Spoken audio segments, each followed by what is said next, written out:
It's the Real News Network. I'm Sharmini Pires coming to you from Baltimore.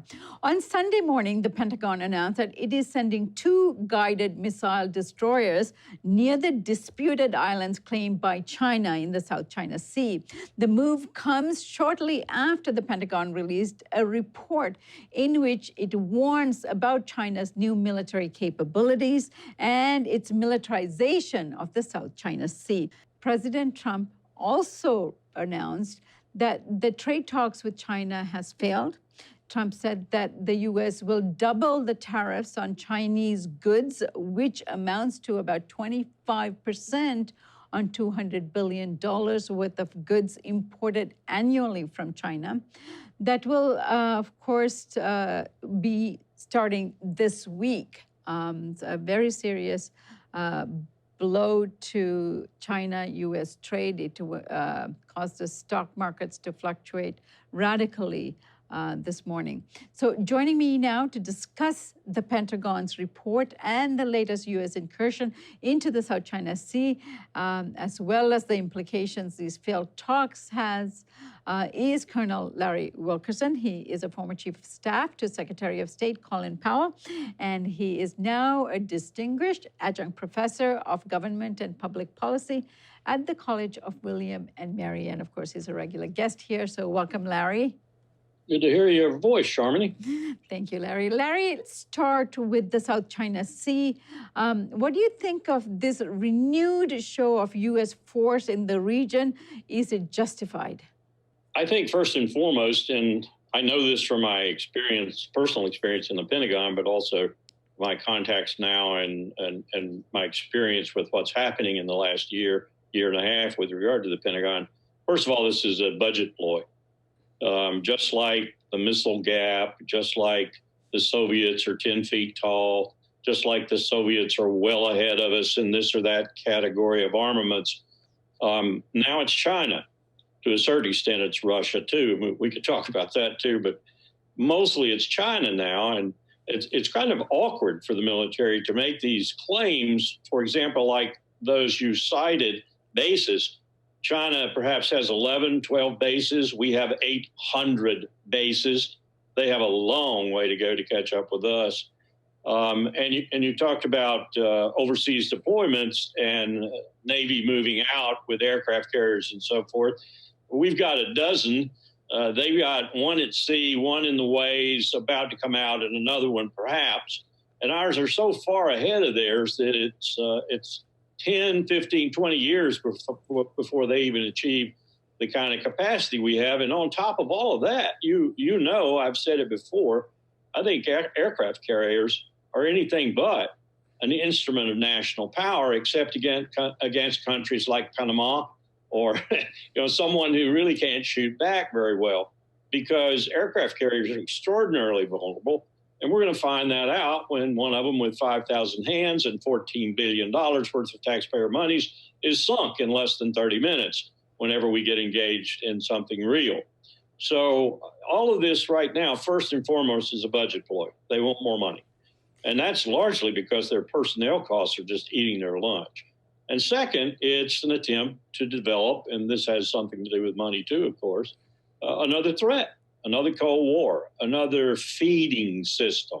The military just hooks up like it's hooking up to an intravenous, an IV system, and the money just pours out. Slush fund money, appropriated money, everything else. This is all about money, and it's all about keeping the complex alive, which the military was scared to death would disappear as we began to pay the American people back. George H.W. Bush called it a peace dividend after the Cold War's end. We found terrorism, and terrorism we milked and milked and milked, and we're still milking it to a certain extent. But terrorism doesn't last. And besides that, terrorism is a tool. It's not an animate enemy. China is an animate enemy. And so everything China does is going to be perceived by the Pentagon as threatening. Larry, the budget justification argument you're providing here, how does that play here? Because the military got the biggest increase, and a very large portion of the budget is already allocated to the military. Are you saying that they want more? Absolutely. let's face it, Charmony, we're looking at an all-volunteer force, the personnel costs of which are better than 50% of a $700+ billion budget and just heading up. We're looking at people costing now, the Army last year, almost $500 million just to recruit. 9,000, 3 brigades of non-commissioned officers now are out trying to recruit. We're paying these people. We're paying them bribes to serve. They're coming from the 3rd and 4th quintiles in America. They're coming from West Virginia. They're coming from Mississippi. They're coming from Louisiana. You know, most Americans, 99% of America has no skin in the game. And so they don't realize even these wars are going on, nor do they realize that we're contemplating more of them, nor do they realize that we're doing things in the South China Sea, for example, or in the Strait of Hormuz with Iran that might lead to even more conflict. And this is all part and parcel of the extraordinary cost of people to the military. It's just astounding what we're paying for people right now.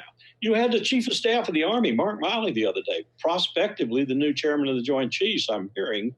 You had him arguing that the Chinese budget was not a comparable budget to the U.S. budget because we pay so hellaciously much for the people in our military. Well, to a certain extent, that's true. To a larger extent, it's not true, and Miley ought to be bullwhipped for having made the comparison. But it is an indication that Miley, at least indirectly, understands how much people are costing him. The Army could not expand. It could not take on a real enemy today without massive conscription and full mobilization. And I wonder if the nation could even stand that today. And so you're looking at a situation where the only thing they can ask for in terms of fixing any of this is money, more and more money.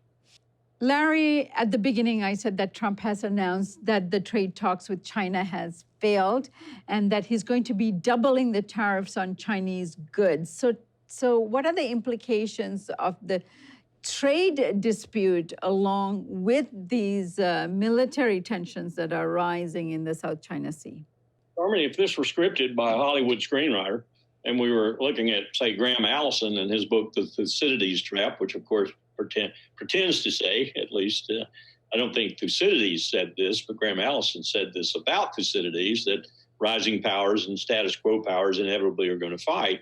Well, we're doing everything we possibly can to write that script right now, whether it's Trump and the trade wars, whether it's the military saying China's the #1 threat and doing freedom of navigation exercises all the time in the South China Sea, or whether it's Trump more or less treating the embassy in Taipei now as if the interest section in Taipei, as if it were an embassy, and making all manner of comments beneath the table, if you will, about that. This is a real red line for China. Taiwan, talk about a serious situation. So we're doing everything we possibly can. Trump, largely for his domestic base and his political objectives to get reelected, and the military largely to gain money.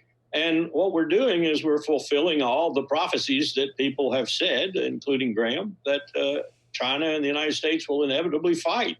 It is becoming a self-fulfilling prophecy. And when you do this, you have to remember, too, that there's another side. This is a terrible, terrible deficiency in Washington. Washington does not have any empathy. And by that, I simply mean they don't do Sun Tzu. They don't do Clausewitz. They don't look at the enemy, as it were, and say, what is the enemy thinking? What is his strategy? What is his objective? And so forth. If they looked at that, they would understand that much of what they're doing is indeed a self-fulfilling prophecy. They are marking out, they are demarcating the highway to war with China. Now, some of them probably want that. I don't think too many of them do. I don't think President Trump does. But I don't give him a lot of credit for smarts. And frankly, I don't give the leadership in the Pentagon a lot of credit for smarts these days either. Not the chairman, not the Joint Chiefs, not the service chiefs as service chiefs. They're just not very smart people. No imagination at all. And what we're doing here is just fulfilling history's mandate, if you will. We will fight, therefore, let's go ahead and fight. I actually heard someone say the other day, an otherwise sane and sober person, it's better to fight them now than to wait later, because later they'll be better. Well, my question was, why fight them at all? Exactly. All right, Larry, we'll leave it there for now. I'm sure we'll get a chance to revisit this issue with you. Next, we're going to take up a conversation about U.S.-Iran relations. And please join me again for our conversation with Larry Wilkerson.